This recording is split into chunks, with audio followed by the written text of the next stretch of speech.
So I'd like to say good morning to everyone. I'm Adele Imrie, Chair of the TCHC Board's Building Investment Finance and Audit Committee, and I would like to welcome everyone here to the public session of today's committee meeting. In light of COVID, we continue to meet virtually. I would like to begin with an acknowledgement that the land each of us is on as we hold this virtual meeting is the traditional territory of many nations, including the Mississaugas of the Credit, the Anishinaabe, the Chippewa, the Haudenosaunee, and the Wendat, and is now home to many diverse First Nations, the Inuit, the Métis peoples. We also acknowledge that Toronto is covered by Treaty 13 with the Mississaugas of the Credit. During the public session, we will be dealing with a number of issues that are outlined in the agenda. And I would, at this time, before we get started, like to thank everyone at TCHC, particularly our frontline workers who are in the buildings, for their diligence and hard work during COVID. It has stretched out for 8 months, 8 months now. And the board certainly appreciates the work that is being done on behalf of our tenants by the staff of TCHC. We do have deputations for this meeting. Tenants are given the option of providing a deputation or participating by teleconference and making an oral deputation.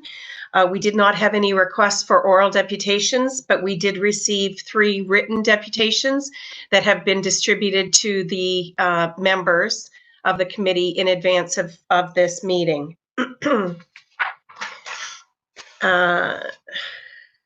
So as far as requesting the option to speak, I don't think anyone on this committee has any issue making sure that their voice is heard. You can raise your hand, just speak up, or send a chat to the secretary, and they will keep a list of questions. And voting, we will vote by hand, show of hands, unless a committee member requests a different manner of voting. So if I could move to item number 2 on the agenda, it's I will speak to the consent items first. Does any member have a request to pull any one of the consent items? Hearing none, we will move forward with the consent agenda as presented. Are there any requests for additions and deletions to our agenda in general? Okay, hearing none, I will first ask for a declaration of conflict of interest. Does any member have a conflict of interest as it relates to any item on the agenda today? Okay, hearing none, I will ask for a motion to approve the public agenda for this meeting. Consent agenda. Do I have to do the consent agenda separately? You need to approve all the items in the consent agenda. I thought I heard you move that. If you haven't, you should. Okay, I was going to approve the agenda altogether. So could I have a motion to approve the consent agenda? Amanda, I'll ask you to move that. And could I have a seconder? I'll second. It's Nick. Thank you, Nick. All in favor? And then could I ask for a motion to approve the agenda for the public session? Amanda, Nick, all in favor? Thank you. Motions are carried.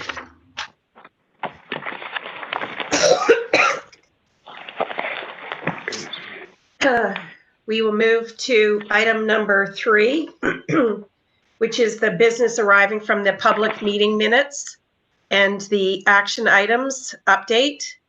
And could I ask if any members have any questions on the action items? Okay, hearing none, could I ask for a motion to receive the actions item update? Nick? Thank you, I can see you, so that's, Amanda, could I have you second that? Thank you. All in favor? Okay, motion carries. We will move on to item number 4, which is our facility management report.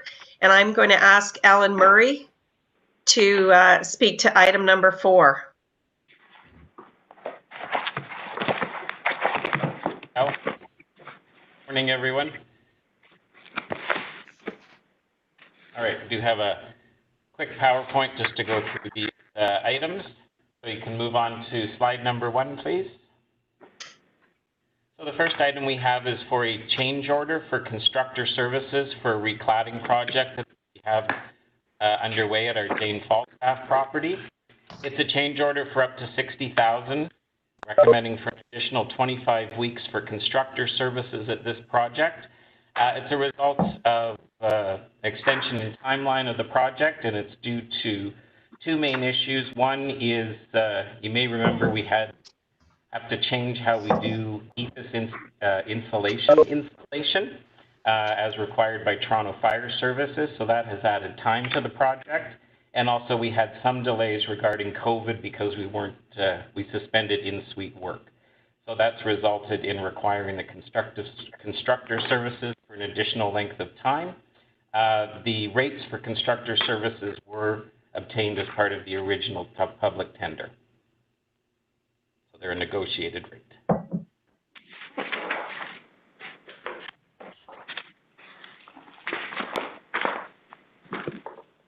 Want me to go on to the next one, or do you want to do each one separately? No, can I ask if there are any questions on 4A? Hearing none, could I ask for a motion to approve 4A, the constructor services for recladding at Jane Falstaff report? Nick, thank you. Amanda, seconder, thank you. All in favor? Aye. Aye, motion is carried. And yes, Alan, I'll ask you to move on to 4B. Thank you. Item 4B is a change order for contracted services for our project at 389 Church Street, which we're completing on behalf of the city. This is a change order for up to $169,485 for additional consulting and contract admin services for coordination for additional scope of work that was added to the project, and also a small part for COVID-19 related delays. As a reminder, this is a project that's completely funded by the city. The city supports the recommendation for this change order for contract admin services. They've also approved the additional scope of work, the schedule extension, and they're funding the full cost of the change order, full cost of the project. And this project is almost done. It'll be finished by year end. Are there any questions for Alan regarding the change order for 389 Church? Okay, hearing none, could I have a motion to approve the change order for 389 Church Street renovations? Brian, thank you. Could I have a seconder? I'll second. It's Nick. Thank you, Nick. All in favor? Aye. Motion is carried. Thank you, Alan. Thank you. And we will move on to, is it See, the 4C? facilities condition. Yes, the facilities condition index report. Thank you. So this is a report on where we are with our facility condition index for the end of 2019. As you know, we have a target of 10% FCI by the end of 2026. And for the end of 2019, we have completed our full capital program of $313.1 million, and we achieved a year-end FCI of 15.6%, which actually exceeds our original projection of 18.2%. So we are on track for the 10% by the end of 2026. Are there any questions for Alan on the FCI report?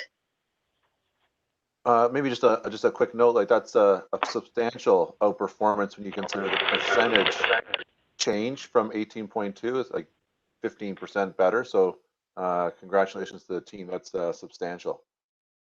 Thank you. Alan, is there any way on the report? I don't actually see the report. It was in our package. Is there any way that we can track the actuals and the projections so that we can see that positive variance that Nick's talking about? Yes, I believe it's in there. Let me just. Actually, no, we absolutely can for sure. We have the update, and then it shows in the report what we have projected. But what we can do in next year's, if you'd like, is we can list what our projected was and then the actual. We can certainly do that just so we can. Yeah, just so we can see that positive variance, because it is worth celebrating. So we should note it. Agreed. So if you could add that going forward, I'd appreciate it. Absolutely. Thank you. Are there any other questions for Alan on the FCI? Okay, hearing none, could I have a motion to receive the report for the FCI? Nick, thank you. Could I have a seconder? Sure. Was that Brian? Yes. Thank you. All in favor? Thank you. Aye. Motion carried. And we will move on to item 5. So thank you very much, Alan. Move on to Thank item you. 5, which is the direct award of the Mid-Northern Appliance. And I will turn this over to John to present item number 5. Hi, good morning. Morning, John.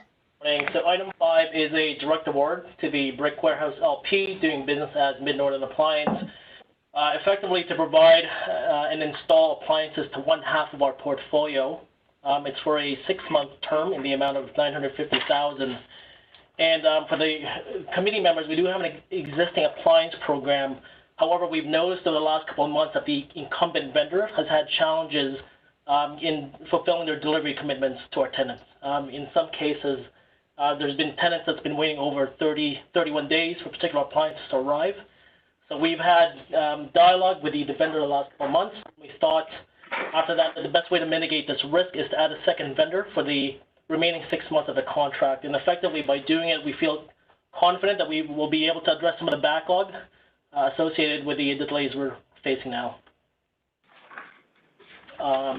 Happy to take any questions, Adele, from the committee members or questions. Hi, Adele. I have a couple of questions. Anna? Yeah. So does the price per appliance compares to what we're paying now or what's in the market? It is very similar, Anna, in terms of the current price that's being provided by the incumbent vendor. And why do we need to say that in 6 months we're going to replace half of our appliance for our portfolio? So the current contract for the incumbent vendor, it's on a 2-year term expiring in the spring. So the plan is to out for in the spring. Yeah, but why do we have to have a sole source for half of our portfolio until the spring? Shouldn't Anna, let me handle. John, let me address that question, because the question that the councillor is asking is, are we replacing half of the appliances in the portfolio? And the answer to that question is no, councillor. We're just using them as for any appliances that need to be replaced. We're using them as an alternate source. So they'll do about 50% of the replacements that are required. We are not replacing half of the appliances. I have a question. Brian? If I remember correctly, I think when the original appliance company was bidding on this, I thought we were told they were the only ones that could do it. Did Brick not bid on the original one? Brian, I can't recall in terms of the previous RFP. I'd have to get back to the committee on that one. And I just want to reemphasize that what you are asking in this report is $950,000 to replace one half. So, Kevin, the language needs to be changed because the report says $950,000 before taxes for the supply and installation of appliances to one half of the portfolio for 6 months. That's what you're asking. We'll Right. amend that. Yeah, we'll amend that in the motion. Sorry about that, Deputy Mayor. And I think Amanda had a question. No, I just wanted to confirm that the hiring of the second vendor is just temporary to catch up with the backlog, right? Catch up with the backlog and ongoing requests for the assigned portfolio. And what's the backlog right now? Can you give us an idea? Yeah, so I have it in front of me. So as of 2 weeks ago, there were currently just over 500 outstanding orders. The overwhelming majority of them, 90% of them, were fridges, and around 8% were their stoves. And when you begin to break down the line items between the different appliances, you're looking at a range of anywhere from 11 to 31 days in delivery delays. In terms of quality, both providers are providing the same quality item? Correct, Brian. And we've confirmed that the brick has inventory? Yes, we did, Adele. Thanks. Yeah. Okay. Okay. Are there any other questions for John? So Dara, can you give us a change in wording for the motion? Sure, I can, if you give me a minute, I can draft something, but essentially what the motion is being amended to provide is that it would authorize the direct award to Brick Warehouse LLP for $950 before taxes to serve as the demand supplier for installation of appliances for one half of the portfolio for a 6-month term. These For one half of the appliances to the portfolio, not for one half of the portfolio. It's geographically half of the portfolio providing appliances up to $950,000 on demand. Okay. So the appointment is for the company to serve as the demand supplier for one half of the portfolio to a maximum value of $950,000. Right. And the element that's missing from the language of the motion as it presently exists is the concept that they are a demand supplier. And so that's the amendment that's required. And it's up to $950,000. Okay, Anna, is that sufficient for you? Yes, perfect. Okay, so can I have someone move that motion as Dara has revised? Amanda, could I have a seconder? Sure. All in favor? Okay, motion has passed. Thank you, John. Appreciate it. Is there any other business?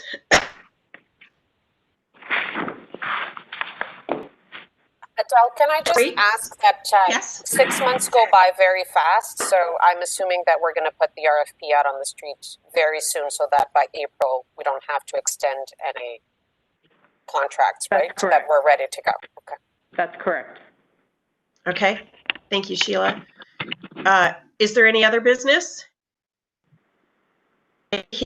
None. Could I have a motion to terminate the public meeting? And we will return to the in-camera meeting of the committee. Nick, thank you. Brian, seconder, all in favor? Thank you. The public meeting is now terminated.